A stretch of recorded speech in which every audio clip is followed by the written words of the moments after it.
Hello, we were recently given some wild orchid seeds from our friend's meadow, and so we thought we'd make this video showing you exactly how John's going to go about sowing those wildflower orchid seeds here in our wildlife garden. If you're wondering where to buy wild orchid flower seeds, I've put a link in the description below to Goren farm seeds. They're local to us here. They have a lovely native wildflower seed business and a very, very good mail online order business too.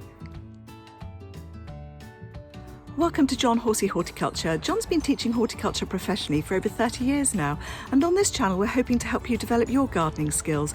Whether you're new to gardening and are looking for some basic foundations on propagation techniques, growing some vegetables, a bit of pest control, or whether you're a seasoned horty who could always use some extra tips and advice. If you like learning those things, do consider following us. There's no charge, just push the subscribe button. Don't forget to press the all-important notification bell. That lets you know every time we upload a new video. Good morning everybody. Here we are again, we're back with our wildflower meadow. Now, I've been very lucky that a friend of mine has given me some orchid seeds. These are species of Mycorrhyza, and he's given me a nice lot of seed heads, which you can see there. Now, I'm going to put those safely back in there. I'm going to look at one here which I can open for you. The seed itself is very, very small. Can you see it on my hand there? That's how tiny the seed is. So there are the flower heads. Actually, most of the seed has come out of this. It's actually been drying for quite a few days. My friend has a very large meadow with lots of orchids, and he very kindly cut off these seed heads for me to hopefully get it going here. Can you see all that quantity of seed there? There's a lot of it, isn't there? So much. I mean, look how much. It's a pinch of it. It's tiny, tiny, tiny, tiny. And what we've got to do now is try and distribute that in places where I hope it will grow. Now, why does the orchid have such tiny seed?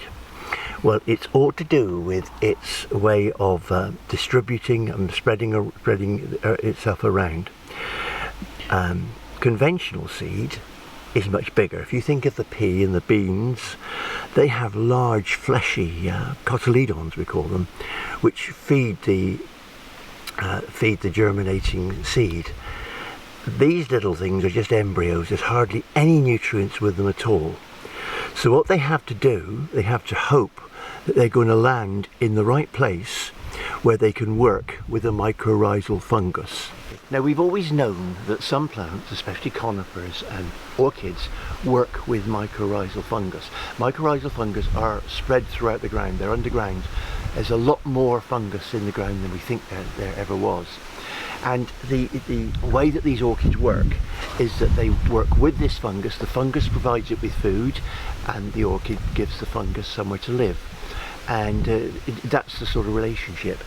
I mean, we now are coming to accept that practically all plants have a different fungus that they work with, but it's particularly important with orchids because of that tiny little seed and the need to find something to feed it. So what you have to do when you sow orchid seed is to hope. You've just got to hope that that right fungus is in the ground. It must work fairly well because orchids turn up in the most unusual places, the light seed being blown by the wind, and hopefully they find the right mycorrhizal fungus.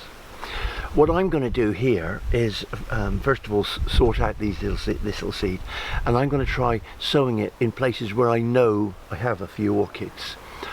So the fungus should be there. Then I'm going to try places where I think orchids might grow and see how we get on. It seems awfully wasteful, doesn't all this seed, but it must work because the orchids do spread around quite well. This is an area where there was a little orchid growing here earlier on. It seems to have died back now, but because it's hopefully got the right mycorrhiza around there, I'm going to sow little bits of seed around here and hope for the best. So just try to sort of scatter in. What I will do certainly before I cut down any grass here, is to water it, give it a good watering to hopefully get it going. So you don't need to dig down into the soil? No. See, in nature it would have just landed on the surface. So presumably that's where it germinates best. And being so small, of course, it will find its way into many, many little crevices and cracks in the soil. This is my wildflower meadow, which of course has got very overgrown with everything except wildflowers at the moment. But I'm going to try sowing it on this area, especially here where it's a bit open, and just to see how successful it is. It is a matter of chance. We don't know whether it will grow here or not. But we just have to hope that the right mycorrhizal fungus is in there and that orchid seed finds it. The two get together and they live happily ever after.